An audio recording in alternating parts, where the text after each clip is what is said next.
Either Pastor John Gray is lying, or God has done the quickest work ever known to mankind in the area of trauma care, therapy, and holistic healing using the tools of natural medicine in the form of mental health services. The sex scandal-prone leader who has lost major credibility in the faith community after repeatedly making excuses for multiple extramarital affairs claimed to have gotten deliverance in a new sermon series. It's one thing to be sorry about sin. It's another to put barriers up so you don't sin again. That's when you go from sadness to repentance. When you turn, proclaimed the preacher who presides over 2 ministry locations, one in Greenville, SC, and the other in Atlanta. God, I've been sad a lot of times. He continued. During the church is summer school sermon series in a message titled Unwrapped, Unlocked, Unleashed. But it wasn't until I turned that I got deliverance, claimed the former associate pastor at Lake with Church who boasts mentors like Bishop T.D. Jakes, First Lady of Venter Gray, the long-suffering wife of serial cheater, Pastor John Gray, embraces the emotional pastor whom she continues to support and stand by despite multiple adultery scandals in the span of only a few years. Gray also said that he had put parameters in place, accountability in place, and had never had that before.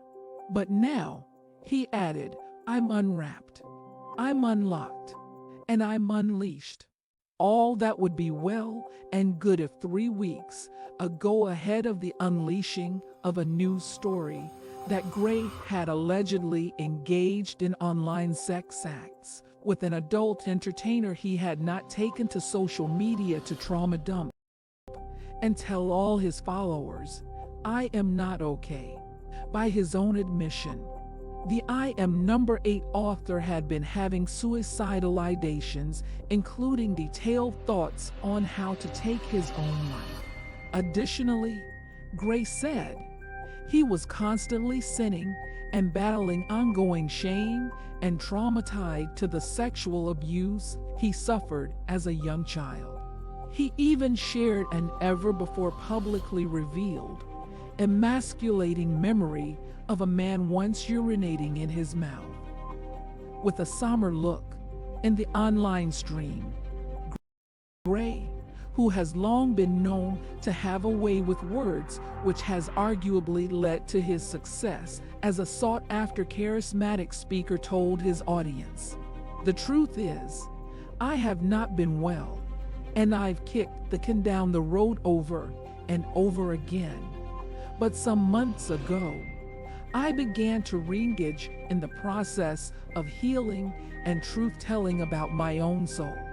The conveniently timed truth-telling upload came amid internet chatter caused by Atlanta-based celebrity news blogger Latasha Keeb, known online as Tasha K. She had been teasing a since-published tell-all interview with an unnamed adult entertainer who said she had been engaging in illicit online sex acts with Gray.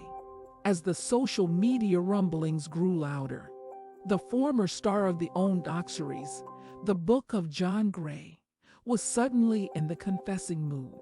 Though he never specified what dastardly deeds he had done, he said, I'm in this place, and I'm going to be honest. I kept asking God, how come I can't get free from these sins? There were things I've been praying about since I was 10 years old, and I couldn't get free. What things? Well, Keeb, who produces, hosts, and publishes a YouTube channel called Unwin with Tashak, had video evidence and what urban vernacular calls receipts showing that the unnamed, Florida-based adult entertainer, who specializes in providing erotic massages, had been communicating and facilitating virtual sex with the husband of Aventer Gray and father of the couple's 2 children, Theory and John Ivy. According to the whistleblower, Gray had allegedly tried to cover his tracks by communicating under a false name, Charles Hall. He was said to be texting, calling, requesting pictures, sending money, and pushing for the woman to visit in person in South Carolina, something she declined, preferring to keep interactions exclusively online. The Floridian also refused to disclose how much she charged Pastor Gray, who is employed by his ministry, saying, "I don't want the church to be mad at him." The supposedly delivered minister, right at the beginning of June, told his followers that he, in fact, was anything but, as evidenced by this statement, "The Jesus of the Bible, the greatest psychologist that ever lived, has beckoned me to a place of healing to continue the work." Gray, who referred to his sexual abuse and mental trauma as reasons but not excuses for his sinful, indulgent behaviors, said, "I don't blame anyone, and I certainly don't want God's name attached to the things I have not addressed. And so, God is allowing me to go deeper into this place of healing with the right therapists, the right doctors, the right clinicians, neuropathway experts, and when I finish the work, I'm going to give those tools to as many people as I can." While there is never any shame attached to seeking deliverance when a pastor openly sins, and does so repeatedly, an interim, if not permanent, period of stepping down to receive the necessary help and accountability is recommended. In no world or scenario is 3 weeks enough time.